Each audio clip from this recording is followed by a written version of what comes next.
Hey, it's Rebecca. Welcome to Returning, a podcast to return to yourself and the wisdom within. I'm so glad you're here with me. Thanks for returning. In today's episode, we sit face to face with that inconvenient, inevitable reality of life, change. I believe so much of the suffering in our life stems from our relationship with change. We tend to flux from one state to another, either wanting things to change or not wanting things to change. So we might resent how things are. We might want things to be different or want things to stay the same, which is when we begin to cling. But the harsh truth of life and the wisdom on offer, if we can learn to surrender to it, is that there is no constant. There is only change. So how do we learn to befriend it? This really is a life's work, certainly for me, definitely for me. But I am devoted to living into my relationship with change and trusting that there really is a greater wisdom and intelligence that we can really lean into. That's what we are exploring together today and living into together today. I'm going to be sharing with you some of my insights that have helped me to connect more deeply to the natural cycles and rhythms of life, which allow change to unfold with a little bit more ease and trust. And my invitation as well is because our lives are always changing. I'm sure whether it's we don't want our lives to change and they're changing, or the opposite. But I invite you to, if you can, feel into maybe something in your life that is changing. And so you can use that as something to really live into through this episode. And then at the very end of the episode, as always, you're going to find a guided soul inquiry prompt exercise for you to explore a little bit more deeply the themes of change and what is changing in your life right now. I know how precious your time is right now, so let's jump right into the sacred space together. So sharing a deep breath here. And in the center of your heart, imagining a beautiful flower, inviting that flower to open petal by petal now, revealing a light in the middle. This is your wise, intuitive self, your soul, the part of you that is always guiding you, always available for you to return to it. Taking a deep breath in together. And as you breathe out, inviting this part of you to step forward now. And together, let's take a moment to acknowledge the keepers and custodians of the land, where you are, where I am, known and unknown. Beautiful, let's begin. The natural world around us is constantly moving through its own cycles, which have a huge impact on us. The moon moves through its 8 phases each month. Plants grow, blossom, and then throw their petals to the soil, only to begin this process again. And of course, the seasons keep on turning. There are the cycles we move through within a day, a month, or a year. And for those of us who menstruate, our monthly cycle and the bigger cycle we experience as we journey from our first period, known as menarche, and through the gateway of menopause, means that cyclic living is encoded into our DNA. I find it really, really fascinating how each of these natural cycles seems to mirror each other, with the rhythm of a day echoing the rhythm of a month, which echoes the cycle we move through each year. It's like it's wheels within wheels within wheels. Without the disruptions caused by modern technology and the high expectations that we put on ourselves being as part of modern life, our ancestors were much more in tune with these cycles than we are today. Before the introduction of electric light began to interfere with our natural circadian rhythms, we were used to rising and resting in tune with the sun. Before the modern conveniences of farming, fast travel, and online shopping, we lived in accordance to the seasons. So like gathering in the harvest and hibernating in the winter. Change really is the only constant in life, and nature shows us how not to discriminate between birth and death, summer and winter, spring and fall or autumn. All are necessary and all are neutral. If we soften our grip to how we think things should be, what freedom can we possibly find? What space does this open up? And what insight are we able to enter into? I believe that we are cyclic beings living in a cyclic world, constantly moving through inner and outer seasons, and thus we were never meant to be in full bloom all year round.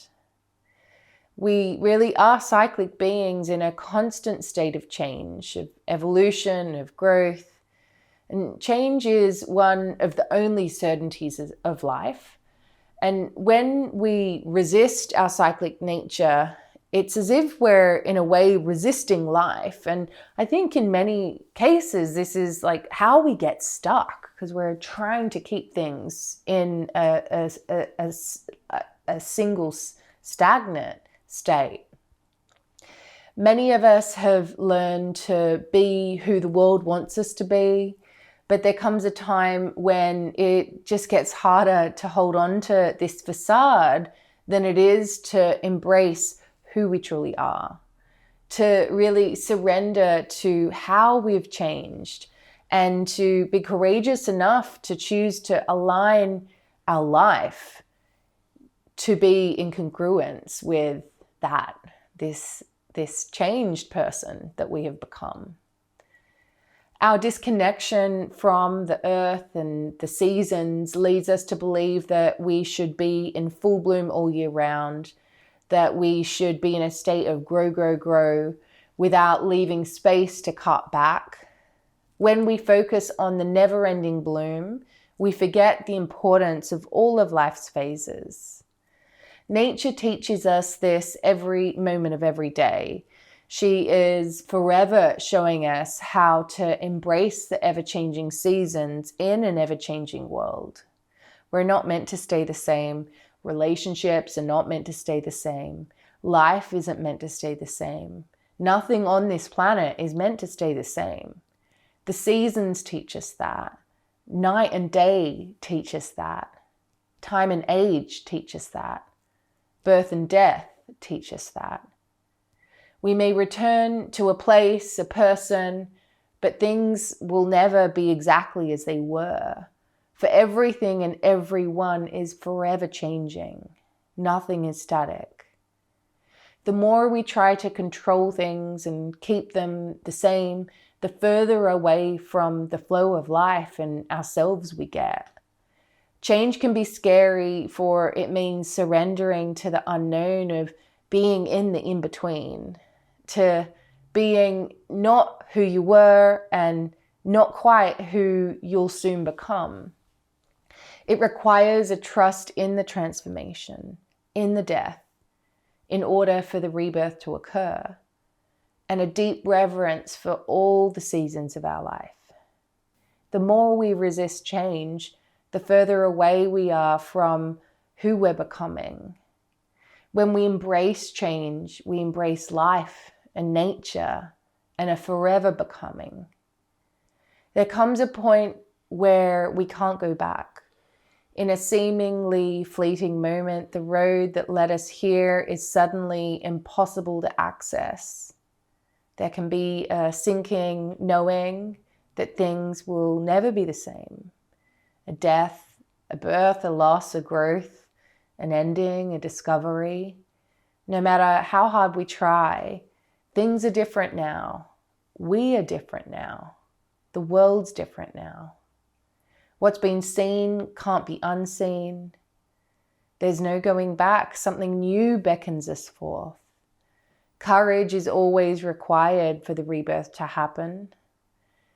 Abscission is the shedding of various parts of an organism, such as a plant, dropping a leaf, flower, fruit, or seed.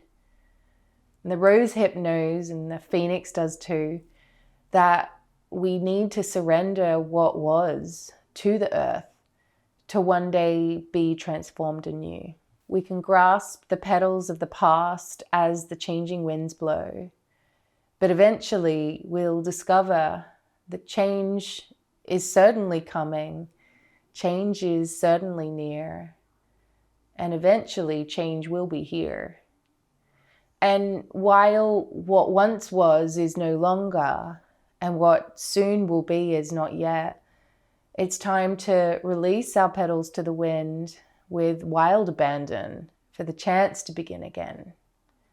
To offer what once was to the wind and to let it nourish the seeds within. Had the rose not released its petals, the rosehip would not have come to be. When we gather the courage to release what was, we're greeted by the fruits of the future.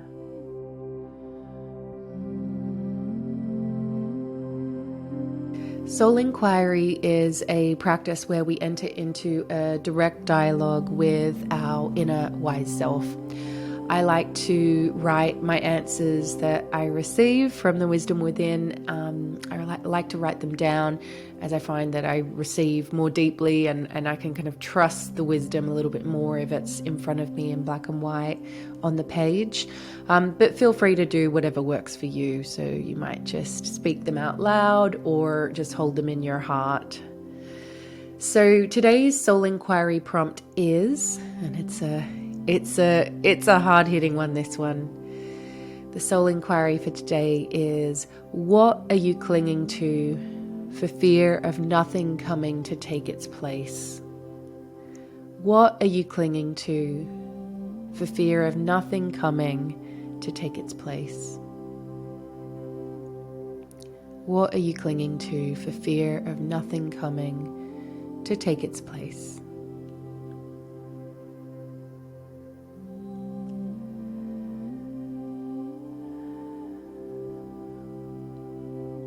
Now it is time to commit to a grounded action, so something you can do in the next day.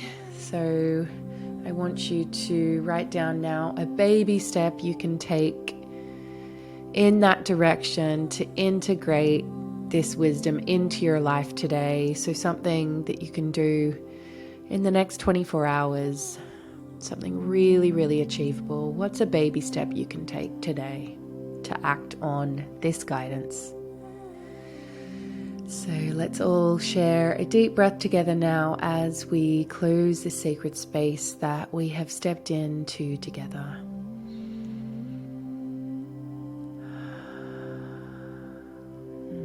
I'm so grateful for you being here with me. If you would like to keep returning to yourself and returning here with me, then please hit subscribe.